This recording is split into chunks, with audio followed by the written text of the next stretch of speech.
Okay, we have Panda here. We're going to give sub-Q fluids to her. She is 60 pounds, so we give about 200 to 300 milliliters to her. You can tell if a dog is dehydrated by looking at their eyes. Their eyes look a little sunk in, or their gums may be a really light pink, almost white, and so that can indicate dehydration.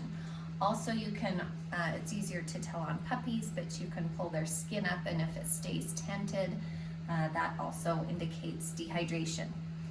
She is not dehydrated, but she stands well for us to do sub-Q fluids, so we're going to do it. First of all, you're going to start with lactated ringer. We get the 1,000 milliliters, and you have to get that from a veterinarian. And then this is our IV line.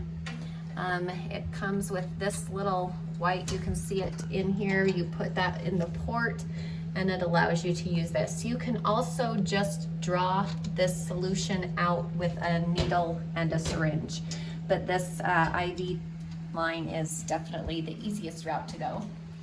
We have also found that at least an 18 gauge needle is a good size to give the fluids. If you use a smaller needle than that, it takes a lot longer.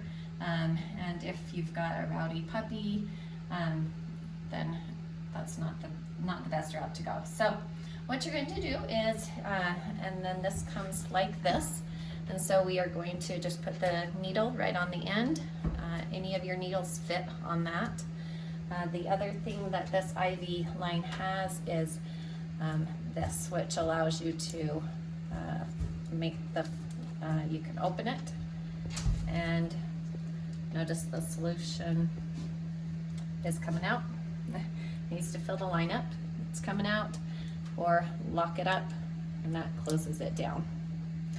So what we're going to do is we are just going to, the easiest place to give the sub-Q fluids is around the neck, just because there's extra skin, just like when you're giving a shot or vaccination. It just is a good place, an easy place to find enough skin to poke. So I'm gonna just kind of clear her hair a little bit. You're gonna just poke that in. I've already put the solution in the line, cleaned out the line. So you're gonna just hold that in there, and then I'm going to open that up. You can see the water is flowing out. That's about how fast it goes out when you're using an 18 gauge needle. If you have a bigger needle than that, it flows in a steady stream. If you have a smaller needle than the 18 gauge, then it's going to flow slower than that, a slower drip. But you want to make sure that you're getting a drip. That means you have an open line all the way, and it's going into where it needs to go. Another thing you want to check is that you don't poke a hole into her skin and back out, or you will see fluid just dripping off of her. But this, you can feel a little lump of fluid going in there. For these older ones, you can just get a pretty big lump. I don't give more than 50 cc's in one area. If it starts to feel tight, then I will shut this down. Pull out the needle, and I always like to just kind of pinch that skin closed, especially if they're dehydrated. That hole will stay open and more fluid will drain out.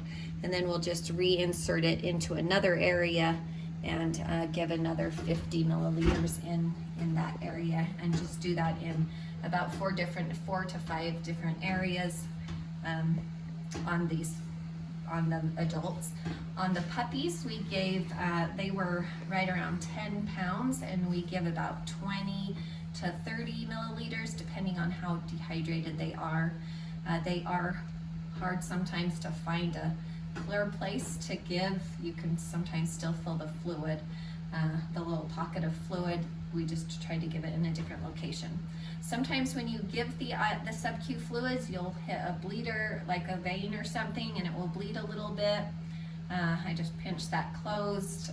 If it bleeds when you pull the needle out, and it heals up really quickly and works well. Sometimes the puppies are a little sore where you've given the sub-Q fluids. That's why we kind of like to move them around in different areas.